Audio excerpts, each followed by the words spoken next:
Life ہر aspect میں. مگر جب ہم یہ بچوں کی شادیاں کرتے ہیں پہلی دفعہ ان کو صرف ہم کیجولی ایک دوسرے کو دیکھنے کا موقع دیتے ہیں، مگر اس اتنے تھوڑے وقفے میں ایک دوسرے کی طبیعت کو صحیح معنوں میں اسٹڈی کرنے کا موقع نہیں ملتا. اور جہاں موقع ملتا ہے وہاں کیا ہوتا ہے؟ وہاں بھی فیلئر ریٹ ہے بہت زیادہ کیوں ہے؟ دیکھیں ایک چیز کو توڑنا چاہیے. کچھ مجبوریاں ہیں، بعض ایسی چیزیں جو 100% ٹھیک ہے. اس میں حکمت کا تقاضا یہ ہے کہ جس چیز میں بھلائی زیادہ ہے اس کو قبول کر لو، جس میں خرابی زیادہ ہے اس کو چھوڑ دو. چنانچہ قرآن کریم نے شراب کا ذکر کرتے ہوئے بھی یہ بھی فرمایا کہ یہ خراب ہی خراب ہے. آپ نے فرمایا اس کو ہم اس لیے بند کر رہے ہیں کہ اس کی بھلائیاں خرابیوں سے کم ہیں، مگر بھلائیوں کا ذکر اس لیے فرما دیا تھا اگر خرابیاں چھوڑ دی جائیں اور پینے کے لیے استعمال نہ کی جائے تو جہاں بھلائیاں ہوں اور خرابی کا کوئی سوال نہ ہو وہاں اس کا استعمال ناجائز نہیں ہے.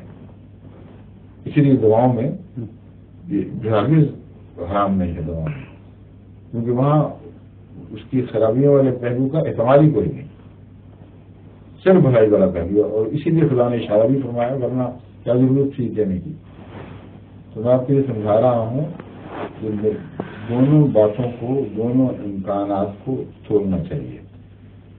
اور جو آپ نے فرمایا دیکھنے کا موقع نہیں دیتے، اس کی بجائے یہ بھی تو سوچنا چاہیے کہ ماں باپ کو دیکھنے کا موقع ملتا ہے اور زیادہ نیوٹرل حیثیت سے دیکھنے کا موقع ملتا ہے. اگر ایک لڑکا ایک لڑکی پر اثر انداز ہونا چاہے تو اس بیچاری کو بالکل پاگل کر دیتا ہے. ماں باپ سلاٹ سمجھائیں اس کا کردار ٹھیک نہیں ہے، اس کے لیے ہم جانتے ہیں اس کے بس منظر رہتا ہے، دھوکے باز ہے، مجال ہے جو بات سمجھے، اس لیے کہ آپ نے پہلے کانٹریکٹ کا موقع دے دیا. اور ہر شخص جو بیوی لڑکی کو ون کرنا چاہے یا لڑکی خاوند کو ون کرنا چاہے جب تک شادی نہ ہو جائے آرٹیفیشل رہتے ہیں دوسرے سے، اور ہر ذریعہ اختیار کرتے ہیں کہ برائیاں چھپی رہیں اور خوبیاں اصل سے بڑھ کر دکھائی دیں. لیکن جو اسلامی طریق ہے اس میں یہ ممکن ہی نہیں ہے. کسی لڑکے کو لڑکی کو دھوکہ دینے کا کوئی موقع نہیں، لڑکی کو لڑکے کو دھوکہ دینے کا موقع نہیں. ایک میز پہ اکٹھا کھانے پہ آپ بلا کر ان کو ملا سکتے ہیں. خاندانی شادیوں کا جو مسئلہ ہے یہ اس کو بہت حد تک یہ بھی حل کرتا ہے. ایک خاندان میں، ورنہ انگریزوں یا عیسائیوں میں یا دوسرے مذاہب میں قریبی رشتے داروں میں شادی ہو ہی نہیں سکتی، اس لیے ان کے لیے اور بھی مشکل بن گئی ہے.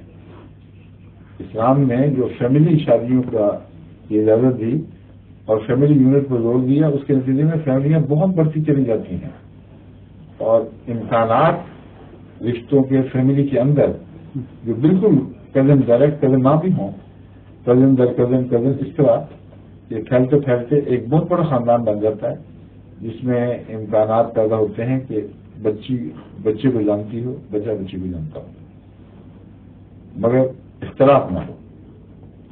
اور پھر ماں باپ کے مشورے سے شادیاں بسا اوقات کامیاب ہوتی ہیں. اگر کمزوریاں ہیں تو اس میں انسان ان لوگوں کی کمزوریاں ہیں جنہوں نے شادیاں کی ہیں. یہ لوگ سمجھتے ہیں کہ یہ جو آرگنائز میرج ہے اس کے نظام میں نقص ہے، اس کے نظام میں نقص نہیں. ہر نظام صالح بھی ہو، اگر نظام چلانے والے غیر صالح ہوں تو نتیجہ غیر صالح ہوگا. کھانا اچھا ہو، کھانے والے بیوقوف ہو، حد سے زیادہ کھا جائے یا گندا کھانا کھائے تو اس سے بیمار ہونے ہوا. لیکن کھانے کی ذات کے نظام میں جو خدا نے پیدا کرنے کا نظام، اس کو پیدا کرنے کا نظام بنایا ہے، اس سے بیماریاں نہیں پھیلتی، انسانی نیگلیکٹ سے پھیلتی. اب جہاں تک ناکام شادیوں کو میں نے دیکھا ہے اس میں ماں کی یا باپ کی دونوں طرف سے ہت شامل ہوتی ہے. وہ شادی کرتے ہیں تو قرآن کریم کے تقاضوں کو پورا نہیں کرتے، جس میں ہے قولوا قولا سدیدا یصلح لکم اعمالکم. صاف صاف بتاتے ہیں ایک دوسرے کو اس میں کیا نقص ہے، اس میں کیا نقص ہے. اور پھر بعضوں نے یہ معیار بنایا ہوا ہے کہ کمانے والی لڑکی ملے. اب اس میں شادی کے ٹوٹنے میں یا شادی کی خرابیوں میں اسلامی نظام کا کیا قصور ہے؟ اسلام نے تو معیار رکھے نہیں.